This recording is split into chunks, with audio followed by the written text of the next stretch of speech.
Halo, Assalamualaikum warahmatullahi wabarakatuh. Kami dari kelompok 1 akan menjelaskan bagaimana aplikasi kalkulus vektor pada navigasi pesawat terbang.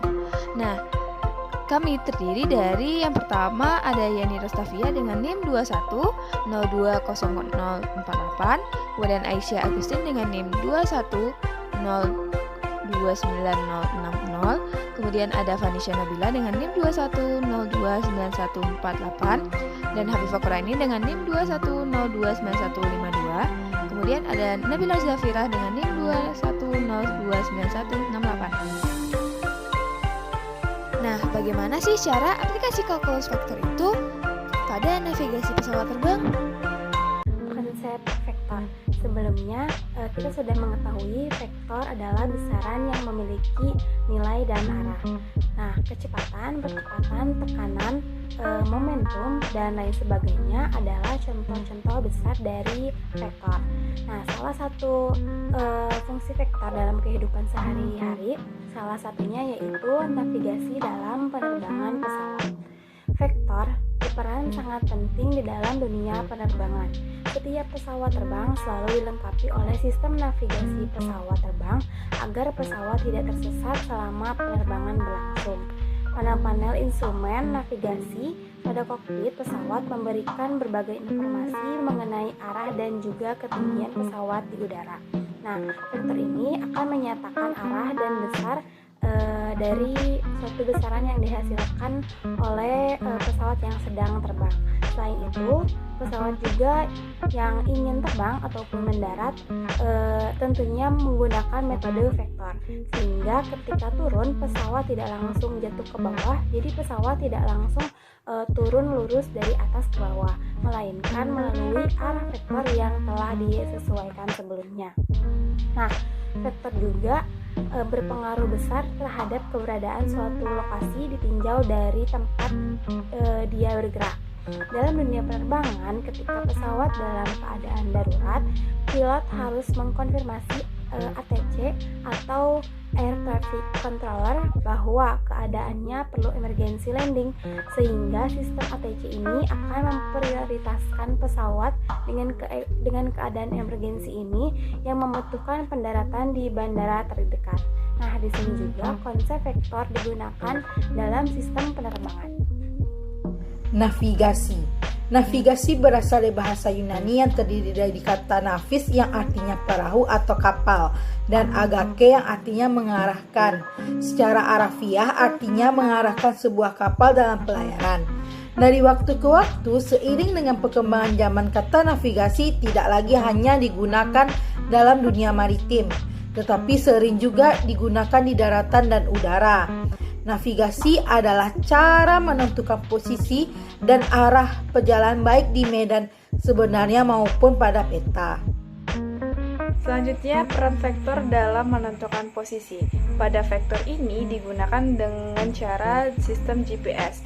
Cara GPS menentukan posisi didapat dengan menghitung data-data yang diterima dari satelit-satelit. Untuk bekerja, receiver harus menerima sinyal minimal dari 3 satelit. Receiver menghitung jarak dari setiap satelit dan menentukan posisinya.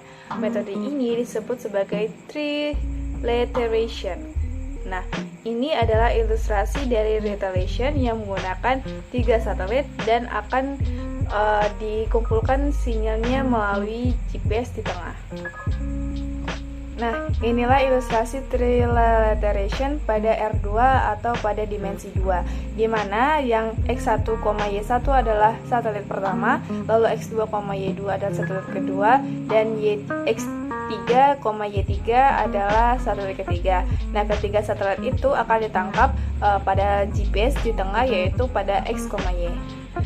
Selanjutnya adalah kegunaan vektor dalam navigasi. Dalam navigasi, vektor berpengaruh besar terhadap keberadaan suatu lokasi ditinjau dari tempat yang bergerak, seperti kendaraan atau lainnya. Teknologi ini disebut dengan Global Positioning System atau kita kenal sebagai GPS, di mana sistem ini memberitahukan lokasi di permukaan bumi walaupun tempatnya bergerak, sehingga suatu kendaraan atau suatu yang dapat bergerak dapat tahu keberadaannya dan di mana lokasi tujuannya.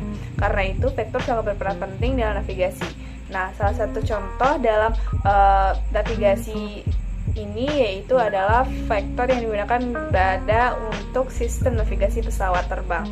Nah, berikut adalah contoh bentuk navigasi pesawat terbang. Baiklah, seperti yang telah dijelaskan tadi bahwa salah satu aplikasi dari kalkulus vektor dalam kehidupan sehari-hari adalah navigasi pesawat terbang. Di sini dapat kita lihat bahwa pesawat yang awalnya bergerak lurus dengan lintasan tertentu dapat berubah karena adanya tekanan angin. Untuk lebih jelasnya dapat kita lihat ilustrasi berikut. Pada gambar pertama, pesawat bergerak dengan lintasan V1 tanpa adanya angin membentuk sudut 120 derajat. Untuk gambar kedua, pesawat yang awalnya bergerak dengan lintasan V1 karena adanya pengaruh angin, maka pesawat bergerak dari lintasan V1 ke lintasan V sebesar V2. Di sini dapat kita lihat bahwa sudut yang terbentuk itu yaitu delta. Baiklah, kita masuk kepada contoh kasus. Terdapat suatu pesawat terbang yang melakukan perjalanan pada ketinggian tertentu dengan faktor angin yang dapat diabaikan. Pesawat terbang tersebut melakukan perjalanan pada kecepatan 500 mil per jam dengan arah kelurusan 330 derajat seperti yang ditunjukkan pada gambar pertama.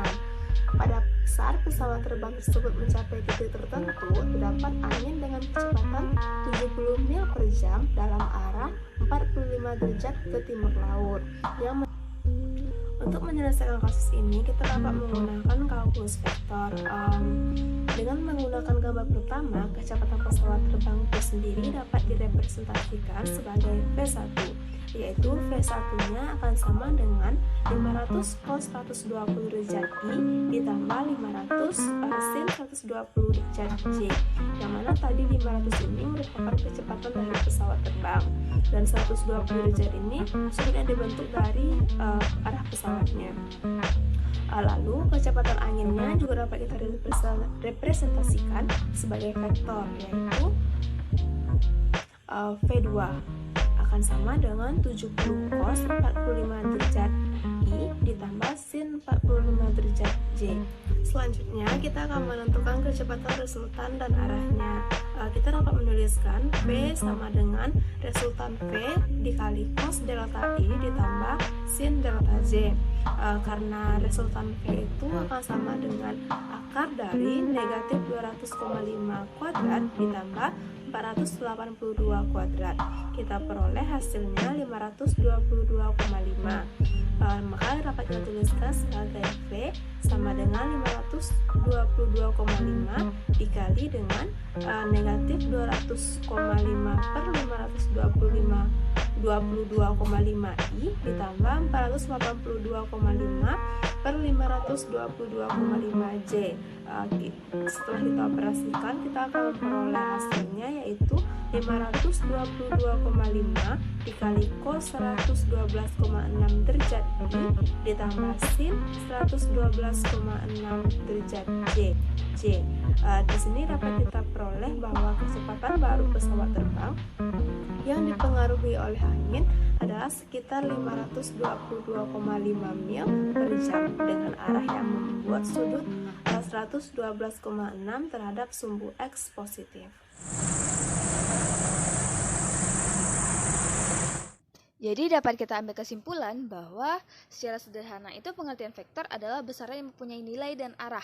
Nah, dalam kehidupan sehari-hari di lingkungan kehidupan kita, banyak sekali vektor, kalkulus vektor, aplikasi kalkulus vektor. Salah satunya yaitu pada navigasi pesawat yang dimana arah pesawat itu dapat dipengaruhi oleh angin. Kemudian contoh lainnya yaitu misalnya perpindahan, kecepatan, percepatan gaya, dan sebagainya. Untuk menggambar vektor menggunakan garis yang berarah yang memiliki nilai dan juga arah. Nah, sekian dari kelompok kami. Mohon maaf atas kesalahan dan kekurangan. Assalamualaikum warahmatullahi wabarakatuh.